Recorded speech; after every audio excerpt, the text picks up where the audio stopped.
with some of the communities in those areas. Thank you. The lady with the blue veil and the blue veil there.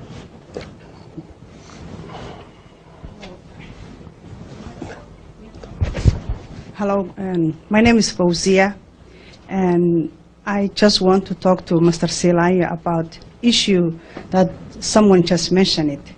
And Mr. Siilaanyo, since you took the office about 3 years ago, there was about between 1,000 to 2,000 people were killed in Buuhoodle, Sool, Sanaag and Ayn. That people were innocent, civilian, nomadic people.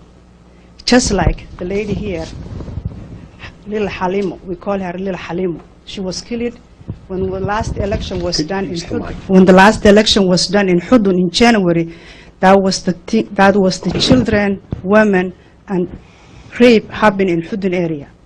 What I want to ask you is that when you were mentioning about 21 years, Siad Barre killed and 50,000 in Somaliland.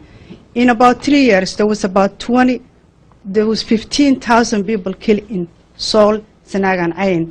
That has a name called Khatumi State of Somalia. The people here and you, I'm asking you today, I'm pleading you today, that you have to tell the truth. When this gentleman next to you was talking about it, I didn't know whether I want to cry, whether I want to leave the room. I don't know. I just didn't know what to do with myself listening what he was talking about and what's happening in Sool, Sanaag and Ayn Khatumi State of Somalia. I'm asking you today, you tell your government to stop killing innocent people in Sool and Sanaag Ayn. And the only reason that is happening is that there's two reasons. First, you are forcing them to come along with you, and they say, no, we want to be in part of Somalia. And also, the gas and the oil that you're talking about is part of Sool and Sanaag Ayn. And that's the other reason that all this killing happening. I'm telling everybody here, this is a little Halima. She's 30 years old. Do you have a question, please? My question to you is that I'm pleading to the president today, Mr. Siilaanyo, you have to call your organization. You have to call Hargeisa. You want to call Hargeisa and tell them, please stop killing. As we're speaking now, I'm talking to you. There is a killing happening in Hudun. You know that. There's a killing happening in Las Anod. You know that. There's a killing happening anywhere in that region. Please stop it. Please tell the world the truth about what's happening. And anybody want to make a fact checks that can come to me. I will give you the report, come from the UN, from everywhere. Thank you. Okay. I think what that lady has said is completely false and far from the facts. Well, I don't know how to answer to you, because if you... Okay. The people in Buuhoodle areas you're talking about are part of Somaliland. They are part of Somaliland. Historic, and they are part of Somaliland. So you asked the question. You have asked a question. Let me answer that question. If you have just want to make a statement, it's up to you. Make the statement, and that's your problem. Okay, okay, if we move on to the... Well, I don't know how to answer to you then in that case, you know, I mean, well, just keep quiet then. Let me give me a chance. The people you are talking about are people of Somaliland. It is absolute lies that there has been any killings in that area. If there were crashes at one time in some places, the leaders of those areas are now part of the cabinet of the government. They are ministers in my government. There has been peace initiatives, there have been elders, there have been the government initiative has been made, peace has been returned to the area. It's people like you who are trying to instigate ordinary people who live in peace with their own, in their own country, in their own region, with their own government, with the elders and so on. But the people like you who are outside, who I don't know what your whatever your motivation is, are the people who are creating the problems. We are trying to solve the problems, and we have solved most of those problems. And we are more concerned about securing peace in the area, talking to those people, allocating tremendous resources to develop education, to develop health, to develop water resources in the area for the people of that area. Mr. President, since no one has brought it up, I'll make a point of bringing it up. Perhaps if you and the foreign minister would like to discuss what is on your agenda this week in your meetings with U.S. leaders. What are you seeking concretely from the administration and also congressional leaders this week? Hello, sir. We have a couple of objectives for our visit. First of all, we would like to seek an increased development assistance to Somaliland. Somaliland has been assisted, has been getting assistance from other countries, but we would like to have an increase because we have a lot of challenges. We have an employment issue in our country. We have an increasing number of young people that are coming out of colleges, coming out of universities, but they largely remain unemployed. In a context like Horn of Africa, where there is a lot of security issues, and you have international and local jihadists, you cannot afford leaving your young people unemployed. So this is very much in our international interest, but also regional and international interest. So we're looking for an economic assistance and economic development from US, either from government and the private sector as well, to build our economy, to create jobs, to create opportunities for our people. Secondly, we are very serious about our long-term capacity to continue to be a vehicle for stability and peace and security, and therefore we would like to have a security support. I understand the US government and other members have now lifted arms embargo on Somalia. We would like to see how we can benefit from that. We have been part of the solution in the region. We have been stable and security, so we would like to build our security in order to achieve regional stability and security. We're also looking for Somaliland's special diplomatic states in order to maintain and sustain our achievements.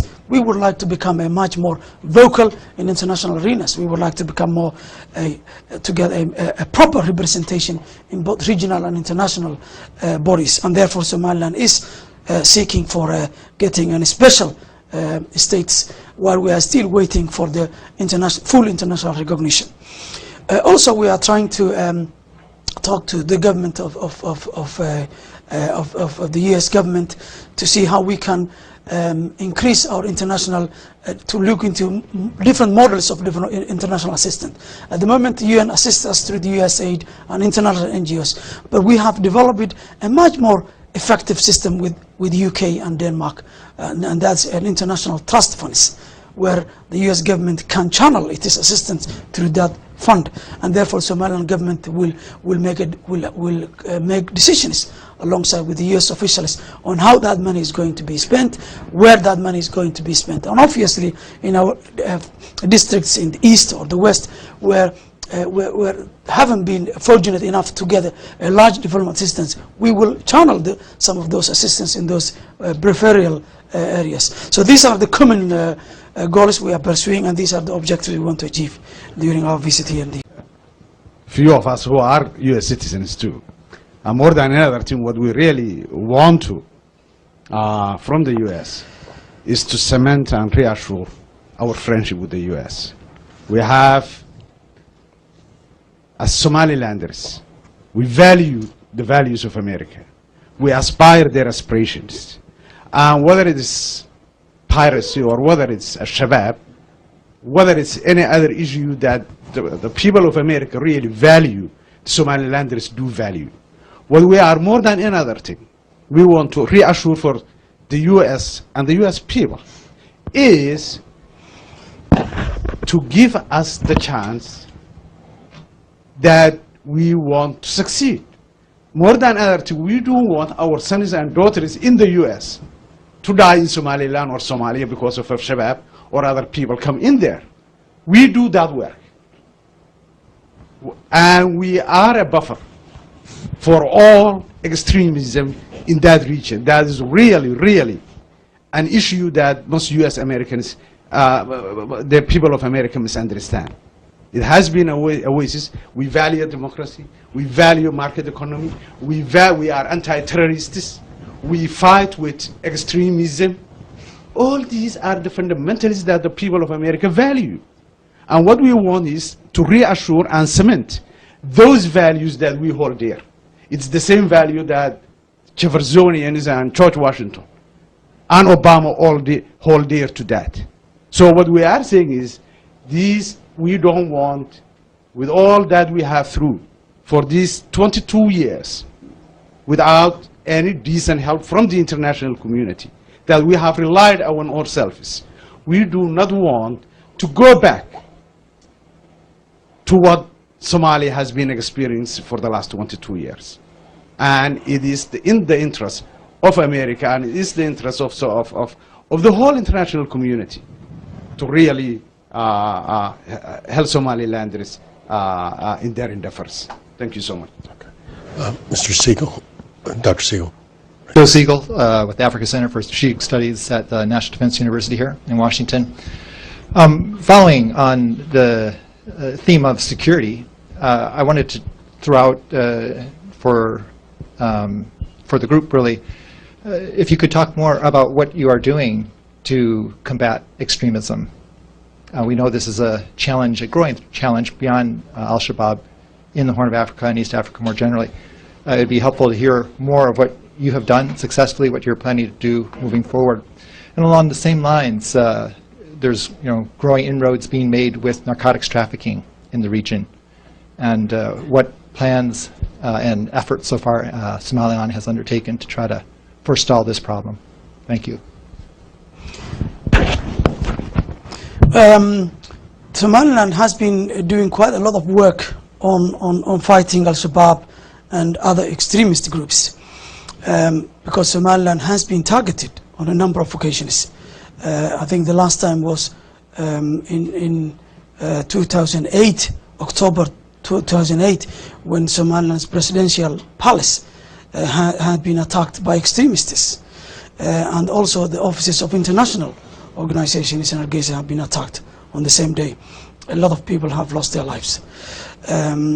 Therefore, Somaliland has been, before and after that, has been very vigilant and looking out against extremists. What Somaliland did and is still doing is we work very closely with the UK and US and other governments in terms of sharing intelligence, but also building our capacity, anti-terrorist teams, but also our police and other security agencies capacity has been extremely developed with assistance from US, UK and other governments. Secondly, Somaliland has been providing a lot of information to our citizens. We have a very active campaign against extremists and jihadists, and Somaliland people have been educated and have been made it very vigilant to guard themselves against all those people. And it's thanks to our people that we have been able to secure Somaliland so far. But I understand the threat posed by terrorists is common. It's not something unique to us, unique to Somalia. It's an international and regional problem, and therefore Somaliland alone will not be able to cope with the problem posed with extremists. And therefore, part of the president's visit to the US is to speak to the US defense and security agencies and try to look how we can better cooperate on the fight against terror. We also engage with the religious leaders, and we engage with the religious leaders to talk to the public and to talk on the radio and to work with us in all these areas, against terrorism, against religious extremists and groups. So we work fully with them and they work fully with us. Well, mindful of your schedule, Excellency, and the need your next engagement, do you have any final words before? No, it's okay. Okay. Okay, one last question since My name is Solomon Mohammed. the microphone's My name is Solomon Mohammed. I'm from North Carolina, and I'm from Khartoum State of Somalia. I welcome Mr. Siilaanyo and his group, but I will advise you that here in America, we have something they call fact check, and you better be careful now. And, if I go back to my, if you have a question, we really have to keep this on I do have a question. As we know, Somaliland was colonizing British. And there was 5 tribes who were living in that area. And all of you, you as a president, and all your groups came from one tribe called Isak. There is none of another tribe with the other 4 tribes here with you today. And the only people who want to separate from Somalia is nothing but you, as a Isak tribe. I'm a Durbante, as a Khartoum state, and the Gudubirse with the Awdal state, with Mahro or Segal state, none of them need to separate from Somalia. Are you the only people who forcing and lying all over the world that you have a legitimate reason to separate? You have a question, not a statement. Yes, sir, I'm coming up. On the other hand, before I go back to my question, the city of Las Anod, the capital of Seoul, there was 259,000 people used to live there. Somaliland militias and Siilaanyo military forced those people to leave the country. Rubbish. They killed them, they tortured them. I have it here. Okay. The sir, 100 people. Yes, sir, I'm coming. A question, Yes, sir, I'm coming. if you want to make a Those statement, people, have your they own. were children. They were, the older women. They are women. All of them, they were tortured. They were killed. And they evacuated the city. I'm coming to the question. Mr. Siilaanyo, you are killing the people day and night. As this morning, I got a call from my hometown. The little girl. Is there a question here? I'm coming. Come, It can't come much later. If you want to make a speech, please. You don't have no reason to force other tribes. You don't have no legitimacy to do whatever you do and kill the people left to the right. What we're asking you, when you going to stop killing the people and stop lying around the world that something is not legitimate that you're telling the people here? And I'm asking, like this lady said, anybody who needs the fact, we have the fact over here. In Somaliland, they really lying, killing the people, and he's the man who's ordering people to kill left to the right. I don't think there's a question here. There has not been a question to answer. Well, I think we have to conclude. Yeah.